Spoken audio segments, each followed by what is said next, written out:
হাতে মাখিয়ে মুসুরির ডাল রান্না করব।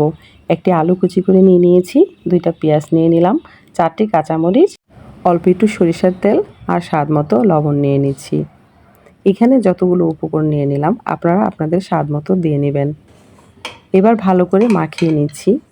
আমি এখানে বেশ সময় নিয়েই মাখাবো, যতটা মাখাবো ততটা ডালের টেস্টটা বেড়ে যাবে। আরও একটু সরিষার তেল নিয়ে আবার সুন্দর করে মাখিয়ে নিচ্ছি।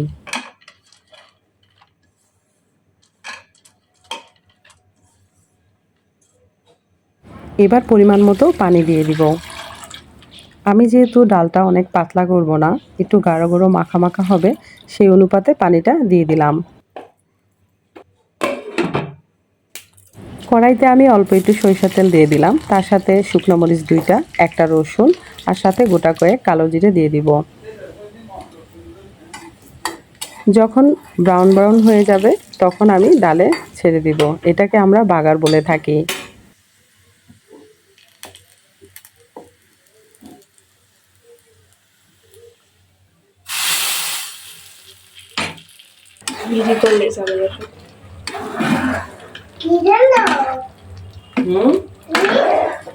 কি রান্না করি? ডাল রান্না করি। ডাল ডাল।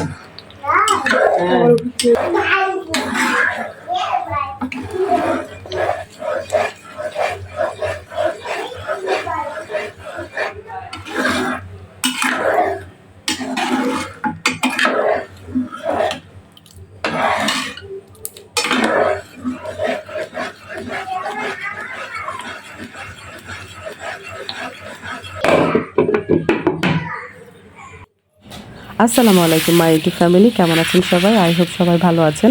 আলহামদুলিল্লাহ আমরাও সবাই ভালো আছি। মাই ভিলেজ লাইফ আয়েশা চ্যানেলে সবাইকে স্বাগত। দূরে ও কাছে যে যেখান থেকেই দেখছেন প্রত্যেককে জানাচ্ছি আন্তরিক শুভেচ্ছা ও অভিনন্দন। এই মুহূর্তে যারা আমার ভিডিওটি দেখছেন, যদি ভালো লাগে তাহলে সাবস্ক্রাইব করে আমার পাশে থাকতে পারেন। ভিডিওটি পুরোটা দেখুন, যদি দেখার পরে ভালো লাগে তাহলেই সাবস্ক্রাইব করুন। আর যদি ভালো না লাগে তাহলে প্লিজ আর 2-1টা ভিডিও আমার দেখুন পুরোনো, যদি ভালো লাগে তাহলে সাবস্ক্রাইব করে আমার পাশে থাকতে পারেন।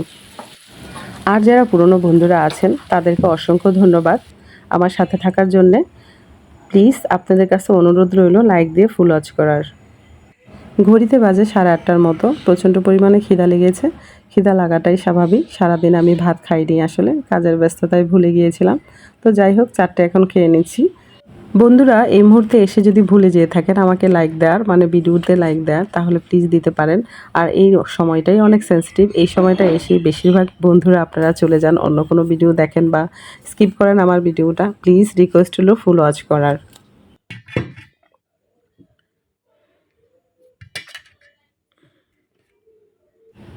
ডালটা ভীষণ মজা হয়েছে, উস্তাটাও ভালো হয়েছে, কিন্তু ডালটা যেন পরিমাণে অনেকটাই ভালো হয়েছে। আপনারা চাইলে এইভাবে বাসায় বানিয়ে চমক লাগিয়ে দিতে পারেন।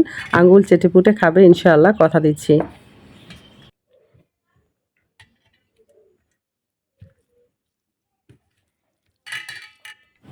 অনেকেই অবাক হয়ে যায় আমার খাবার পরিমাণটা দেখে, যারা আমার কাছে থাকে। তো আসলে খাবারটা আমি পরিমাণে অনেক অল্প খাই, কিন্তু আলহামদুলিল্লাহ আমার শরীরের গ্রোথ মানে বলতে গেলে অনেক ভালো। অল্পতে কাজে লেগে যায়, ভালো করে পানি খাইলেই আমার বডিতে লেগে যায়। আমি অনেক ডায়েট করি, অনেক অল্প খেতে ভালোবাসি, কিন্তু তবুও আমার শরীরের ওজন একদম বেড়ে যায় আর মোটা হয়ে যাই। আমি জানি না কেন, মানে এত মানে আমার শরীরের ইয়েটা ভালো। সবাই দোয়া করবেন আমার শরীর স্বাস্থ্যটা যেন ভালো থাকে। আমি কাজকে কখনোই অলসতা করি না, মানে ভয় পাই না। কাজের জন্য আমার মনে কোনো অলসতা নাই, কিন্তু ওই যে অসুস্থতার কারণে পারি না আসলে। খাওয়া দাওয়া করে ঘুমিয়ে যাব, তারপরে উঠে আবার এশার নামাজ পড়ে আবার ঘুমিয়ে যাব, এই চিন্তাই খাওয়াটা শেষ করছি।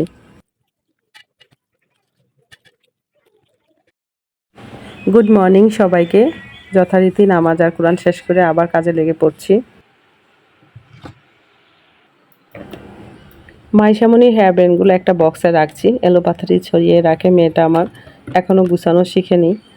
তো যাই হোক, একটা বক্সে রেখে দিচ্ছি যেন মেয়েটার নিতে সুবিধা হয়। এখানে যা যা আছে সব আমার মেয়ের। তো এই সবগুলো আমি গুছিয়ে নিচ্ছি। সবসময় পরার জন্য যেটা সেটা এখানে ঝুলিয়ে রাখছি যেন ওর চোখের সামনে থাকে। এই জায়গাটা পুরোটা ভরা ছিল হেয়ার ব্যান্ড দিয়ে, কিন্তু কি বলবো, ম্যাডাম কোথায় কোথায় রাখছে কে জানে।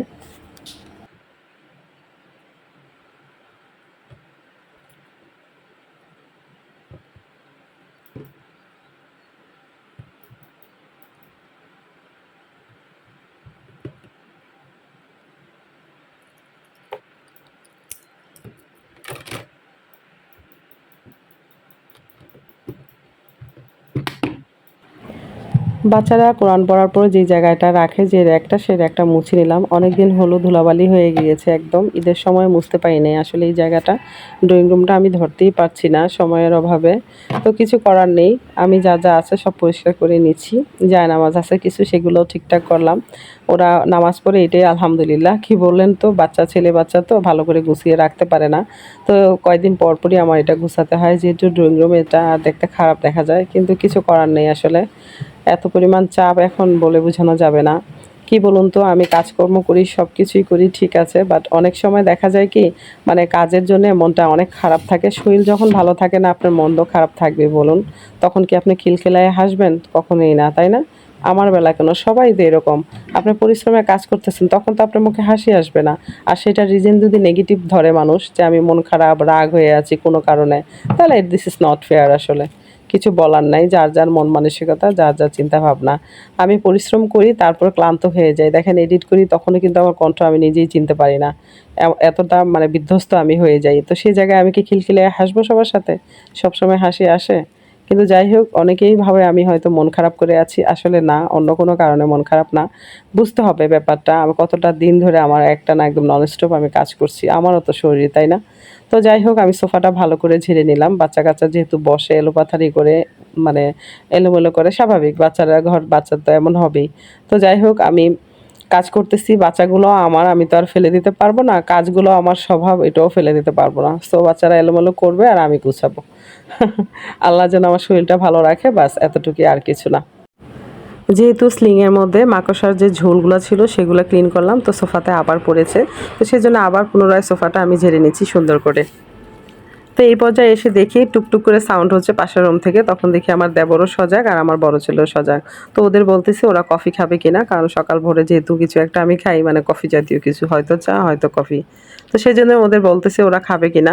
তো রান্নাঘরে যেয়ে দেখি দুধ নাই। তো কি করি, গুঁড়া দুধ ছিল অল্প একটু, তো সেটা দিয়ে কোনো রকম করে বানিয়ে নিলাম।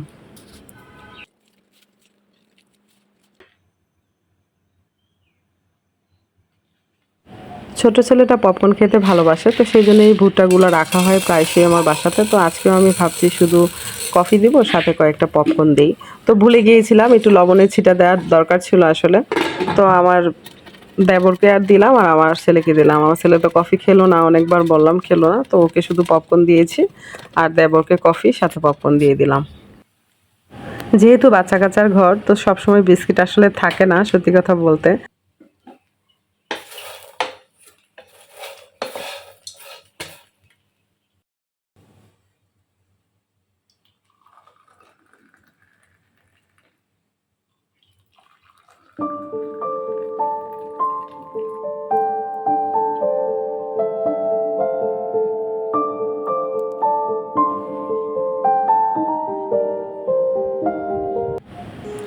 তো আমিও পপকর্নগুলো নিয়ে ছাদে চলে গেলাম, যে ঠান্ডা মাথায় খাবো। এসে তো মেজাজটা খারাপ হয়ে গেল।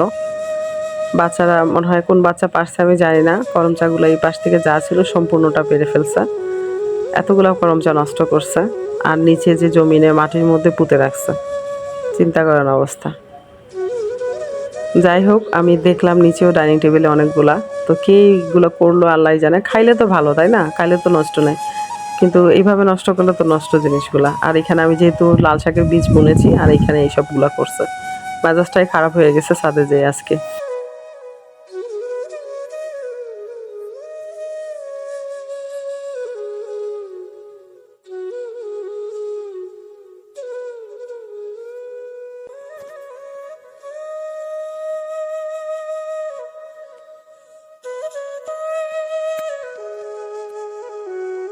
তো বন্ধুরা, আমার ভিডিওগুলো যদি আপনাদের ভালো লেগে থাকে, তাহলে অবশ্যই লাইক, কমেন্ট, শেয়ার করবেন। পাশে থাকা বেল আইকনটি ক্লিক করে দিবেন, যেন নেক্সট ভিডিও পোস্ট করার সাথে সাথে নোটিফিকেশনটি পেয়ে যান। আজকের মতো এখানেই রাখছি, দেখা হবে নতুন কোনো ভিডিওতে। ভালো থাকবেন, সুস্থ থাকবেন, নিরাপদে থাকবেন, অবশ্যই পরিবারকে সময় দিবেন, আর অবশ্যই অবশ্যই পজিটিভ থাকবেন।